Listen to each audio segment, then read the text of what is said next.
Europeans didn't conquer anyone because they were stronger, smarter, or superior in any way. They were walking sacks of disease that coughed their way to world domination and then rewrote history to make themselves look powerful. White supremacists love to bring up Hernan Cortés defeating the Aztecs like it was some brilliant military strategy. Let's break down what actually happened. Cortés and his 600 men arrived in 1519. The Aztec Empire had a standing army of hundreds of thousands of men. In a fair fight, the Spanish would have been obliterated.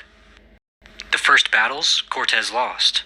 The Aztecs kicked his forces out of Tenochtitlan in 1520 during the Noche Triste, or the Sad Night, forcing him to flee like a scared child. Then came smallpox. The disease brought over by just one infected slave among the Spanish ranks ripped through the Aztecs, killing about 50% of them in just 1 year.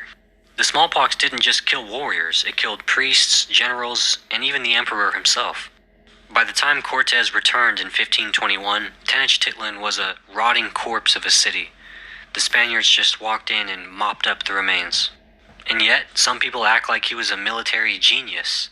The truth is, he was getting absolutely destroyed until a virus stepped in and did the work for him. Same thing happened with the Inca Empire. Francisco Pizarro didn't conquer the Incas. He showed up after smallpox had wiped out millions of them and thrown the empire into a civil war.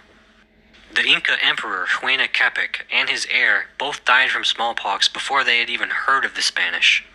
This led to a civil war between his two sons Atahualpa and Huáscar.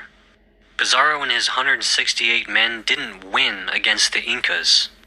They took advantage of a civilization already in chaos, kidnapped the emperor, and murdered unarmed people at the Battle of Cajamarca. You want to act like that's military superiority? That's opportunism at best, and genocide at worst. And when disease wasn't fast enough, Europeans weaponized it. The British literally handed out smallpox-infected blankets to natives in 1763. And this wasn't a rumor. British generals wrote about it in their own letters. Nor was it a one-off case. The Europeans knew that their disease was their deadliest weapon, and used it. And let's talk about Africa, since you love pretending that Europeans just walked in and took over. Europeans couldn't even get past the coasts for centuries because African kingdoms were too powerful and the climate was too deadly for them. The Zulu kingdom under Shaka Zulu wiped out British forces using nothing but spears and superior battle tactics. The Ashanti Empire held off British colonization for nearly 100 years. So how did the British finally win? Not through strength. Not through strategy. That's right. Through the Maxim machine gun. During the Battle of Omdurman in 1898, British soldiers, armed with machine guns, massacred 10,000 Sudanese warriors and lost only 48 men in 1 day. That wasn't war. That was slaughter. The second Europeans had guns that could wipe out entire armies in minutes, they stopped pretending to fight fair and turned Africa into a bloodbath.